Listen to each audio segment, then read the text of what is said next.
ఏపీలో రాజకీయాలు ఆసక్తికరంగా మారుతున్నాయి. కూటమి 10 నెలల పాలన పూర్తి చేసుకుంది. పట్టు బిగించేందుకు ప్రయత్నిస్తుంది. అటు వైఎస్ఆర్ కాంగ్రెస్ పార్టీ ఓటమి నుంచి గుణపాఠాలు నేర్చుకునే పనిలో పడింది. పార్టీలో సమూల ప్రక్షాళన తీసుకొచ్చి గాడిలో పెట్టేందుకు జగన్మోహన్ రెడ్డి గట్టి ప్రయత్నమే చేస్తున్నారు. పార్టీకి గుడ్ బై చెప్పిన వారి స్థానంలో కొత్త వారిని నియమిస్తున్నారు. క్షేత్రస్థాయిలో పార్టీని బలోపేతం చేసే పనిలో పడ్డారు. ఉగాది తర్వాత జిల్లాల పర్యటనకు సిద్ధపడుతున్నారు.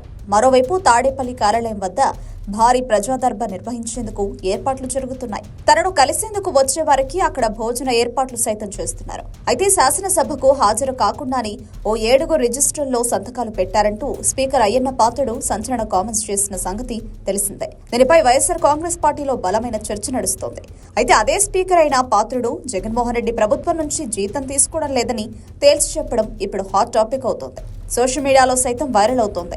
ఈ ఎన్నికల్లో వైఎస్ఆర్ కాంగ్రెస్ పార్టీ నుంచి కేవలం 11 మంది మాత్రమే గెలిచారు. ఆ పార్టీ దారుణ పరాజయం చవిచూసింది. వై నాట్ 175 అన్న నినాదంతో బరిలోకి దిగింది ఆ పార్టీ. కానీ చాలా జిల్లాలో తుడిచిపెట్టుకుపోయింది. 5-6 జిల్లాలో కనీసం ప్రాతినిధ్యం లేదు.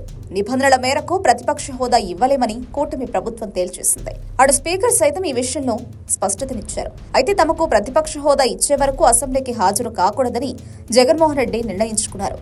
కానీ ఎమ్మెల్యేల ప్రమాణం, అసెంబ్లీ బడ్జెట్ సమావేశాల ప్రారంభం రోజున గవర్నర్ ప్రసంగానికి మాత్రం జగన్మోహన్ రెడ్డి హాజరయ్యారు. అటు తర్వాత సభకు దూరంగా ఉంటున్నారు. అయితే తాజాగా స్పీకర్ అయ్యన్న పాత్రుడు అసెంబ్లీలో కీలక విషయాలను ప్రకటించారు. సభలో కొంతమంది సభ్యులు అసెంబ్లీకి వచ్చి హాజరు పట్టికలో సంతకాలు చేసి వెళ్లిపోతున్నారని తెలిపారు.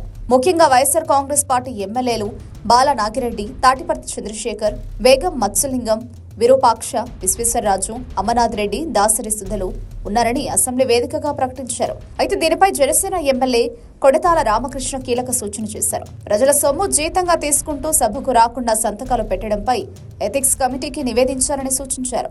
దీంతో జీతాల అంశం తెరపైకొచ్చింది. వైఎస్ఆర్ కాంగ్రెస్ పార్టీ ఎమ్మెల్యేలకు సంబంధించి జీతాల అంశాలను ప్రకటించారు స్పీకర్ అయ్యన్న పాత్రుడు. వైఎస్ జగన్మోహన్ రెడ్డి మినహా మిగిలిన ఆ పార్టీ ఎమ్మెల్యేలు అసెంబ్లీకి రాకుండానే జీతాలు తీసుకుంటున్నట్లు తెలిపారు. దీనిపై వైఎస్ఆర్ కాంగ్రెస్ పార్టీ ఎమ్మెల్యే తాటిపర్తి చంద్రశేఖర్ స్పందించారు. అయితే జగన్మోహన్ రెడ్డి తరహాలోనే వైఎస్ఆర్ కాంగ్రెస్ పార్టీ ఎమ్మెల్యేలు జీతాలు తీసుకోకూడదని నిర్ణయించుకున్నట్లు సమాచారం. ఈ విషయంపై పార్టీ అధినేత జగన్మోహన్ రెడ్డితో సమావేశమయ్యాక ప్రకటన వస్తుందని తెలుస్తోంది. Subscribe to Social TV Telugu for more videos. Hit the bell icon for faster updates.